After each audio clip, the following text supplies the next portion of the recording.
Hi friends, అందరూ ఎలా ఉన్నారు? మేమందరం చాలా బాగున్నాం. మీరు కూడా బాగున్నారని అనుకుంటున్నాను. ఈవేళ జూబ్లీ హిల్స్‌లో ఉన్న రాయలసీమ రుచులు అని ఒక కొత్త రెస్టారెంట్‌కి వచ్చామన్నమాట, నేను నా ఫ్రెండ్స్‌తో కలిసి. సో, బఫే కోసం ట్రై చేద్దామని చెప్పి వచ్చాము. బట్ అన్‌ఫార్చునేట్‌లీ మేము వెళ్ళిన రోజు బఫే అవైలబుల్ లేదు. సో, ఇంకా బిర్యానీస్‌కి ప్రొసీడ్ అయిపోదాం అని చెప్పి డిసైడ్ అయ్యాము.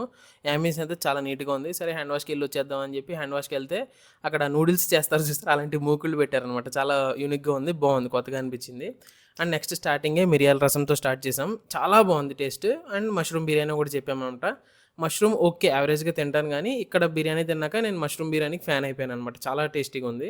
ఓకే. అండ్ నెక్స్ట్ వచ్చేసరికి యాప్రికాట్ పుడ్డింగ్ చెప్పామనమాట. యాప్రికాట్ డిలైట్ కాదు, యాప్రికాట్ పుడ్డింగ్. ఇది చాలా ఎక్సలెంట్ ఉంది. బట్ నాకెందుకో అంత ఎక్కలేదు. నెక్స్ట్ క్యారెట్ హల్వా అనమాట. వేడివేడిగా క్యారెట్ హల్వా తెచ్చారు. ఇంకా అద్భుతం, ఇంకా చెప్పలేమనమాట. చాలా బాగుంది. మళ్ళీ ఒక సొరకాయ హల్వా కూడా ట్రై చేద్దాం అని చెప్పి సొరకాయ హల్వా ట్రై చేసాం. చాలా బాగుంది. థ్యాంక్స్ అండి. Please like, share and subscribe to couple Kingdom.